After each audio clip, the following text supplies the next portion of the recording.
crabgrass hay that I'm cutting. This is going to be squares. I'm going to square this. We're trying to march right along with squares to get them done. I have got some cow hay I've got to square. I'm hoping to get that done as well this week, along with a good bit of custom work. We're going to have a good bit of hay on the ground this week for the first time in a while. This rain has just been so, it's just been, I can't get it. Normally I cut a lot of hay down the ground at one time, and this weather's been prohibiting me from doing that because there's not enough of a window for me to cut 3 days worth of baling down. And it takes so long to cut enough hay for me to bale for one day with a round roller that I can't get it done before it rains. Like I've said before, it takes 2 days of mowing with this mower, it's 10-foot mower, just to get me enough to bale a really good day with the round roller. I can run for a day and a half with it and get a decent day. I can run for a day and get a half a day worth of baling. And that's just kind of where it's at and that. I've talked about it before. That's something in the future that I'm hoping to address. That's one reason why I want to go to the farm show this year. I'm kind of exploring options there in the future. Maybe not anytime soon. This is years down the road, but I kind of like to just see what's out there. I've got a lot of things I'm trying to see about maybe doing in the future and just kind of start planning for it, because it takes several years to get to where you want to get when you're in doing this kind of stuff. You kind of got to have like a 5-year plan to get you there with some of this equipment and stuff. The hay's doing good for us right now, and I'm looking to see what the options are in the future. I'm not going to say what any of that is, but right now we've been doing pretty good with it. I kind of want to talk a little bit about what I meant the other day in that video when I was talking about drying this Bermuda crabgrass out. The Bermuda is not the problem to dry out. I should have put a little more detail into that. The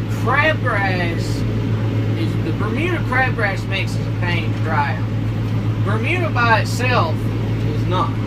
Crabgrass by itself is.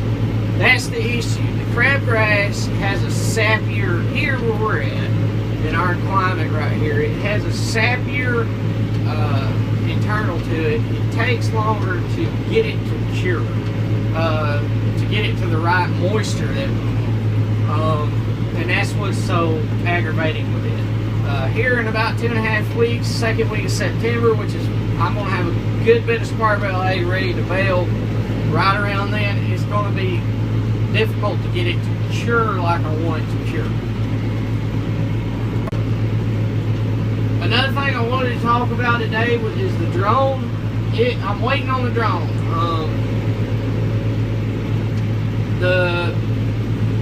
It's taking a little bit longer to receive the payment than I thought. There's a lot of processes that go through that I didn't realize, because I hadn't ever really paid a whole lot of attention to it. I mean, when it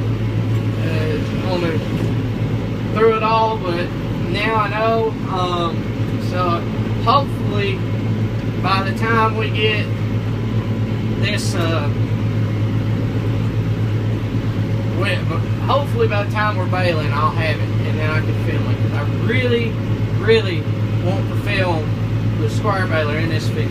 It's long, and it looks good going across the field here, and I don't think I've ever filmed it. I know I haven't ever filmed this field with a drone of a square baling. It's always really pretty. The field's a little bit rough, but I mean, square baling, it doesn't really matter, and it just looks good. I want to film that for y'all.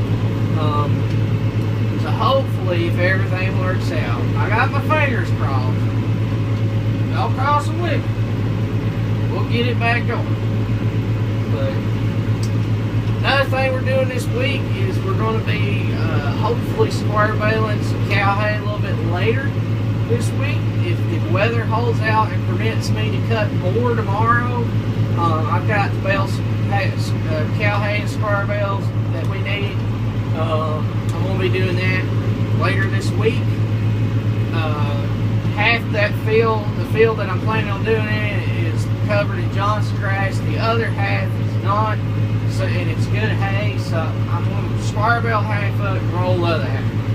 So hopefully I'll get to get that done. Another thing that's more of a priority than that is right now is doing custom work that we've got to do. I've got a lot of custom work to do coming up, and I'm hoping to get at least half of it done this week. So it's going to be a busy week this week. It's been raining again for 4 days. I know y'all haven't known it because, I mean, when it's raining, there ain't nothing going on, so I ain't filming nothing. So, but y'all, the videos are basically caught up and back to where I like them to be, or they're normally at anyway. It is nice to have a little bit of breathing room, so that way I can keep things interesting for y'all. But that's what we're going to be doing this week. Somebody has said that they wanted to see cattle stuff too. They were curious about our cattle operation. If you're new to the channel, that is coming. That I normally focus more on the cattle in the winter time because there is no hay stuff going on then, so I kind of change gears and go to the cattle side. I also do a lot of work in my shop. If you haven't watched my older videos, that's when I do a lot of my projects I do in the shop, whether it's tearing apart the end line to sharpen knives, put rollers in. I did that last year. Also went through the nodder system on that thing and did some things early in the spring with it. See what else did we? I did some other stuff this past off winter. I worked on the round baler and put new chains through it. This past winter, I think that was in the winter, and I did a bunch of other stuff. That's when I do my shop projects, my big shop projects. The New Holland skid steer is going to get quite a good bit of work done on it. Hopefully, this off season during the winter, I've got some plans and stuff that repairs that needs to be done on that thing, like that tank I showed. That's going to get done. Hopefully, get everything finally straightened out on that thing since we bought it. Don't know yet if we're going to put injectors in this winter on the International. That might be something I'm going to be doing too.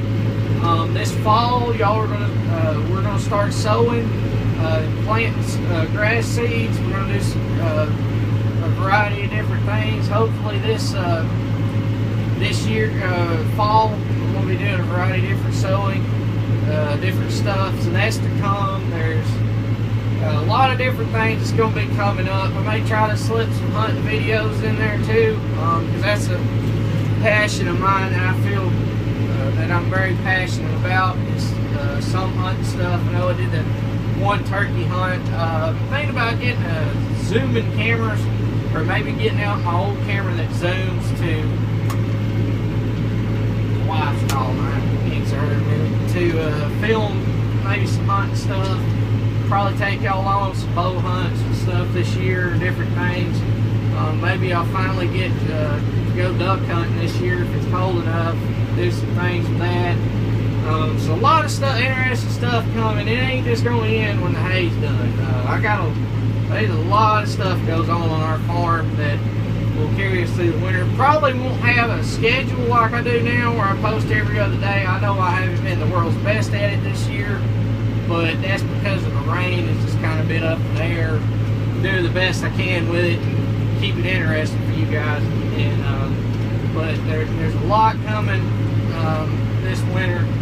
by all means, I'm not ready for it yet because we got a lot of hay still. We got to get up and harvest it and put in the barn, and I want to get it because I got to make our money off of it first. I don't even want to think about any of that, but just to put it out there, there is a lot of cool stuff I've got planned for this winter in projects for the shop, cattle. I'm gonna try to do some stuff with the cattle.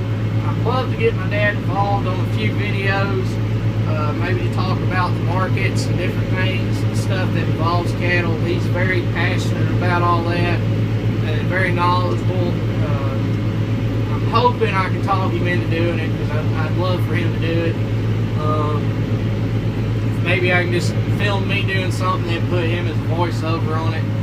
Maybe we'll do something like that. I don't know, whatever I got to do to get him to do it. But there's a lot of ag market stuff that goes on that he knows a lot about. I'd love to get his opinions out there and see what y'all think about them.